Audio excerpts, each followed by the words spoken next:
Hey, this is Matt once again. Welcome back to another review. This is another paid request. This time for Guillermo. Thank you so much for that.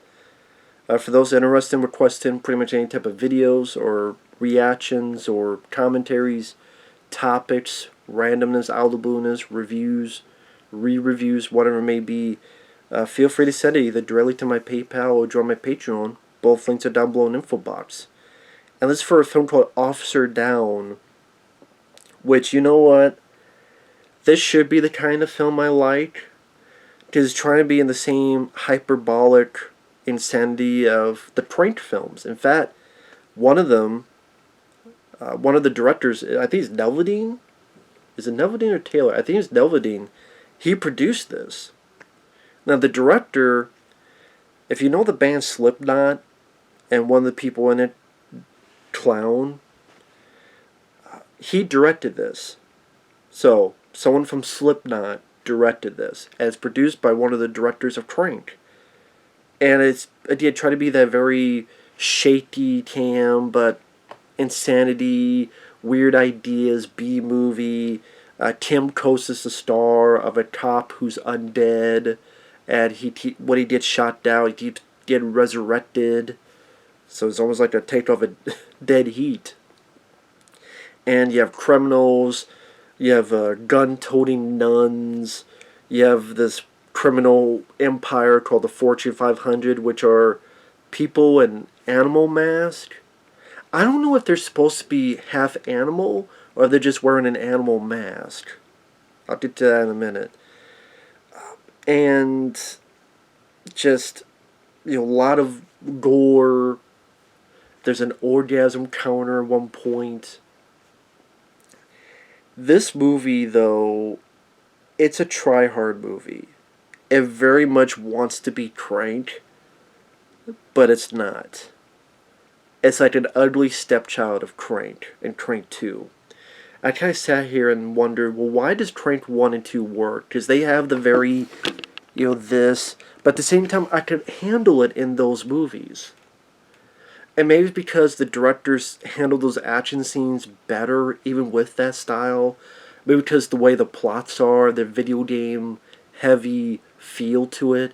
Maybe because Jason Statham was very committed. Tim Coates tries his best, but Jason Statham does feel like more of the star of those films. And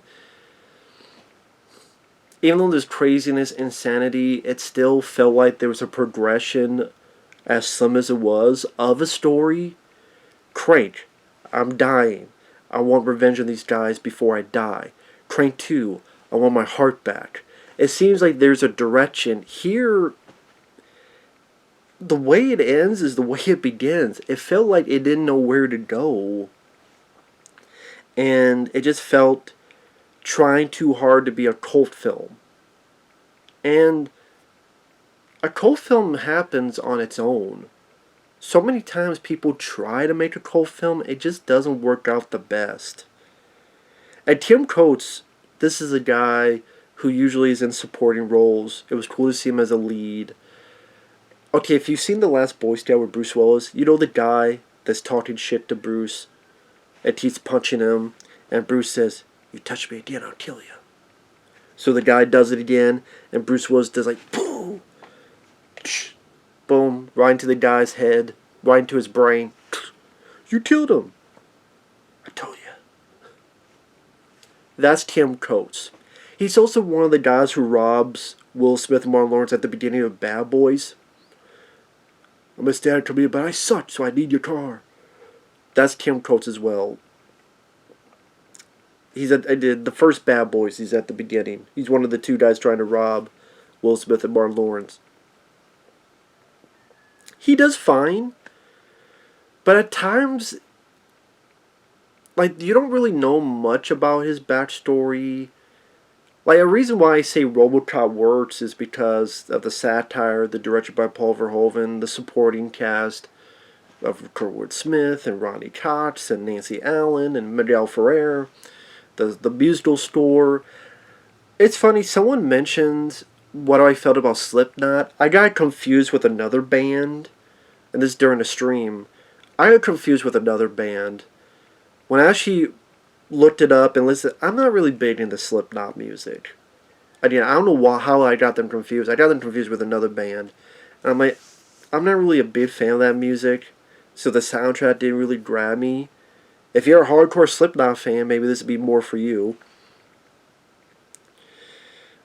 But yeah, that type of music just isn't for me. I'm more of an AC/DC, Metallica, Aerosmith, Linkin Park, Alice in Chains, you know, maybe Megadeth, that type of music. But at times the story kind of, I was talking about the music. The reason RoboCop works is because you got not only all those elements, but you get a nice emotional core with Peter Weller's character. Even Crank, I mean, the fact that he's in love with this girl, I mean, it even ends with him and the phone call, giving one last message to the girl. Even that has more of an emotional connection compared to this.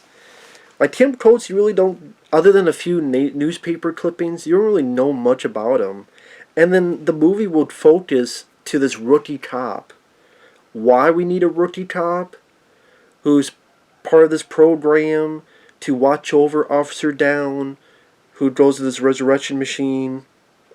And you have the rookie cop talking with the boss and their conversations, and they don't really add much to the proceedings. They're not interesting, they're not funny, and also it's an ugly looking movie. This is one of the uglier looking films, which is actually appropriate that the lighting's like this, because it just, the filters, the lens flares, the like color, not, I don't know if it's color scheme, but it just looks cheap. The photography wise, it looks bad. It just doesn't look good to me. It's like, you know what? This is what you want to do to the movie. If the picture's like this, you want to go over here, and you want to do this. Let there be light. But not a fan. I don't need a fan on.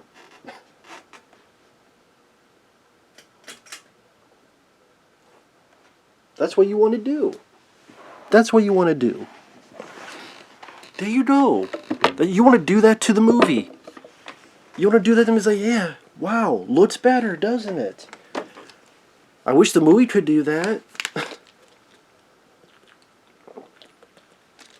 And then the lens flares, and then on top of it, you got, I swear this is even more shaky than Crank and Crank 2 combined.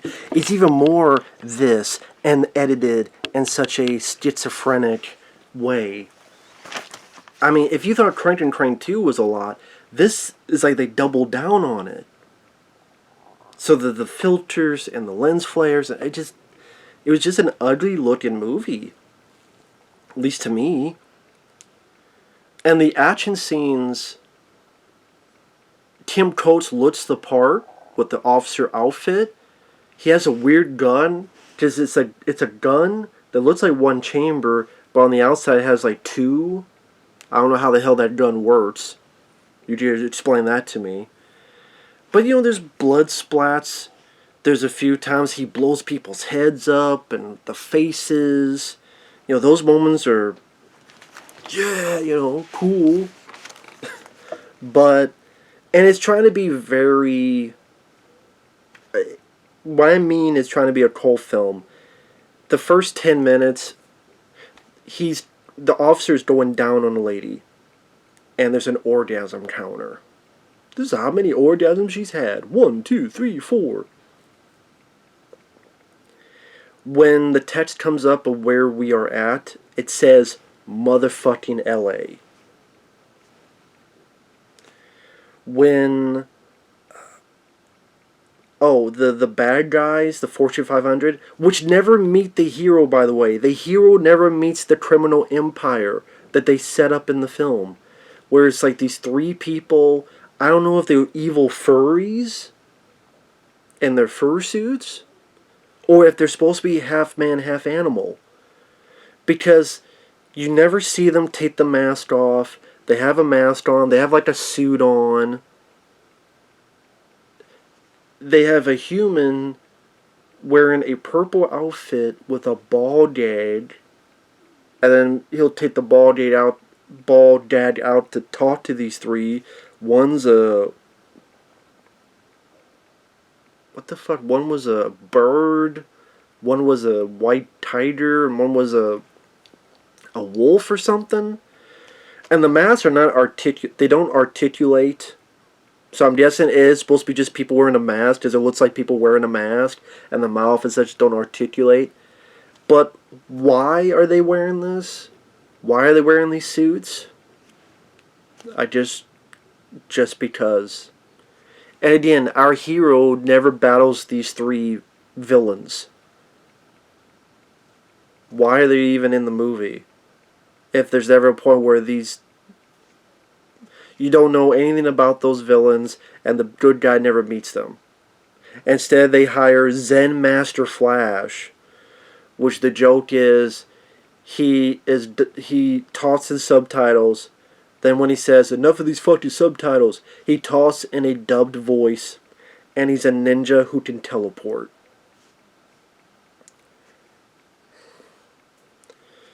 And the movie, if you're wondering where the hell is this movie going, it flips. Like the three animal people masked, there's a point they go into a place and three women come in and give them blowjobs. Well, one is a female, so is that still called a blowjob? Or going down job? Why is that in there? Just because. If you want to see three people and three furries get blowjobs, this is your movie, I guess. Gun-toting nuns, Mother Supreme Nun, Officer Downe. Also, why is it that why is it every fucking time he goes into a situation, he always gets shot up? He's kind of a shitty cop, if you think about it. John McClane, he knows, don't get fucking shot up every fucking... He just goes in, he'll shoot them, and then he gotta get resurrected the next time. Every fucking time he goes somewhere, he gets shot up, he needs to be resurrected. Yes, he does his job and shoots the bad guys, but it's like, could you maybe teach this guy a little bit about how to duck and move, use corners, use tactics, be a halfway decent fucking cop? No. At least RoboCop has armor, so it makes sense why he would go out there like that.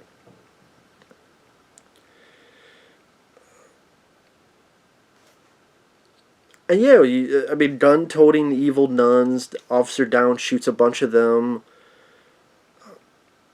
There's some decent blood squibs and gore, but it is, even I'm like, this is too fucking shaky. Even as a guy who liked Crank and Crank 2 High Voltage, this is still way too fucking shaky. It's way too it's an overdose of the crankness.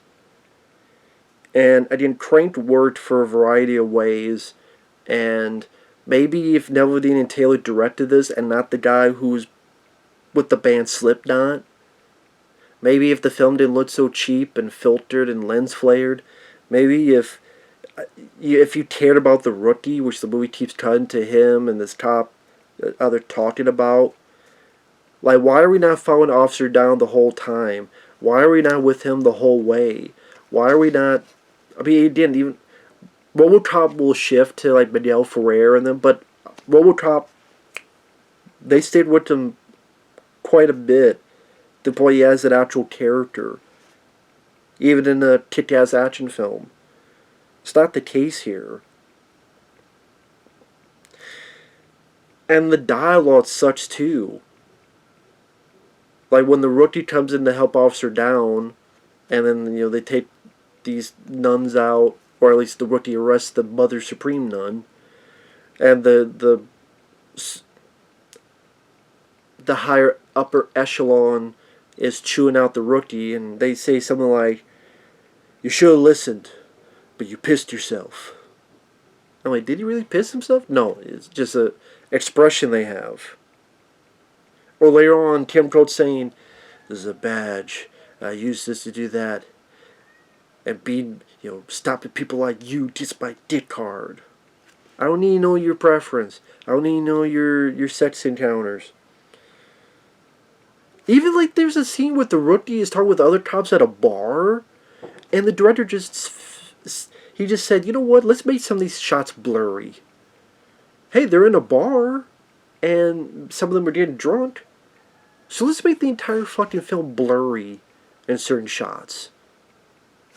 Because that's what I want. I want to, you know what? I could do that with this, and just watch the entire film like that. I don't need your help, director, to make things blurry. I could do that naturally. Not by choice, but there you go. Like, to purposely make scenes blurry. Because they're in a bar, right? So then the Zen Master Flash sounds like a shitty 90s wrestling gimmick with the Goon and Gobbledygooker and Bastion Booger. Here's Zen Master Flash. Good one, Vince. Good shit, Vince McMahon. Good shit. So him and some ninjas fight Officer Downe, and again, there's little bits that work of action, like little bits of him fighting the nuns and the gore, and bits of here fighting the ninjas, and you'll bash him in the face and blood spraying and shooting them, and he gets his hand cut off, but he still keeps fighting. But that's not enough. I mean, he cuts a head off and throws it at someone, but it's just not enough. It's not nearly enough. And the spoilers for the third act, heavy spoilers. He gets captured. The rookie, oh yeah, the way he gets resurrected, whether he's taken back to the machine, is that there's like telekinetic people who they can't move or anything, so they do this and that, and then they resurrect them. So the rookie talks to them.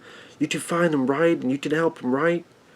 And most of them get killed and burned out doing it. And I'm like, what's the point of this? You're killing and destroying all of these people, number one. And number two, this guy's going to get shut up and have to do this again. With only now a few people left. How long do you think this fucking program going to last?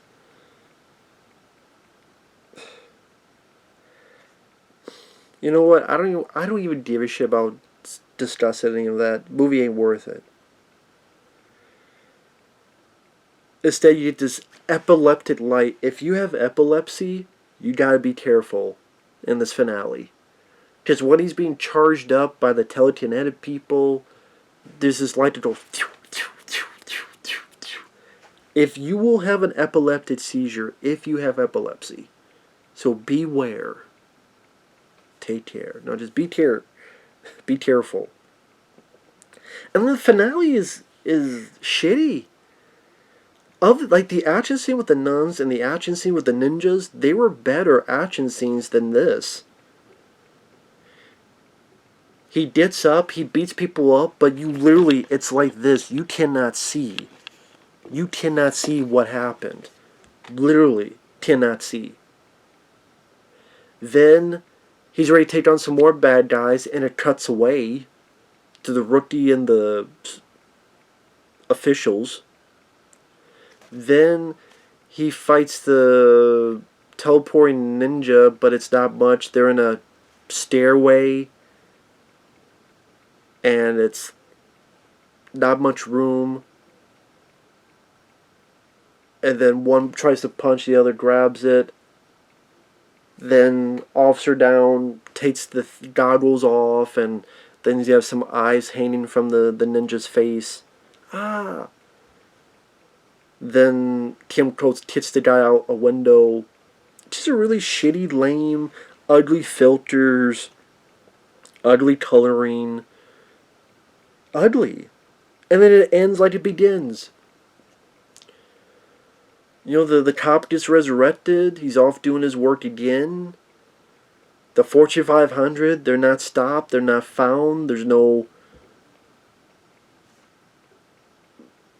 versus moment between, and who the hell are these animal wearing, mask wearing, who, what, where, when, what are they? We don't know. The movie doesn't care. It's just a rookie cop seeing Kim Coates fight some people. some gun-toting nuns and some ninjas. He's caught. He's goes back. Boom. He's back to where he started at the beginning. Even the first RoboCop, there's an actual progression. Even Crank and Crank 2, there's a goal, and he reaches his goal, one or another. The cat's even moaning about that. Sorry about that. The cat's even's like, why? I don't know why. Even the cat thinks it's horseshit. This cat thinks it's horseshit. Yeah, Officer Downe, go down on me, maybe I would give you a thumbs up, but since you're not doing that, I mean, no wonder this gets a low. I mean, yes, IMDb a lot of times to be full of shit, but a lot of times it's understandable. It's 50-50. You know, sometimes you get it, and this has like a low rating. I get it. I guess if you want to take the chance, go for it. Hey, I mean, from the gist of it, seems like it could be a movie I would enjoy. But just, it's too headache-inducing. It's too try-hard to be a cult film. There is no focus. There is no... I mean, the director... Stick with your band. I don't think you're much of a director. Or leave this shit to Neveldine and Taylor, because I like Gamer. I like Crank and Crank 2. Ghost Rider 2 Spirit of Vengeance, not so much. They seem to have a hand on how to, for the most part, do it better than you. And focus more on Tim Coates. Let us get to know him more as a character. Action scenes, at times, slow down and let us see the action. Don't do it hyper, Ritalin-fueled every single time. If you bring up certain villains, let us know who the fuck they are. Don't have certain shots blurry. Ease up on the lens flares. Have the film look better. Oh, because of budget? Mandy and Willy's Wonderland with Nicolas Cage look good. And those are low-budget films. There's plenty of low-budget films that look good. Even Crank and Crank 2, they didn't look ugly. You had the frenzy camera work, but they didn't look ugly. They didn't look cheap with filters and color schemes put into there and cheap looking sets, or again, just lens fit. I don't know, I don't know how else to describe it. And it's a shame because Tim Coates, I think this character and his performance could work in a better movie. And that deserves a better movie. But, again, maybe not from the director from Slipknot. So, with that said, thanks for watching. Take care. We'll see you guys later. Bye-bye.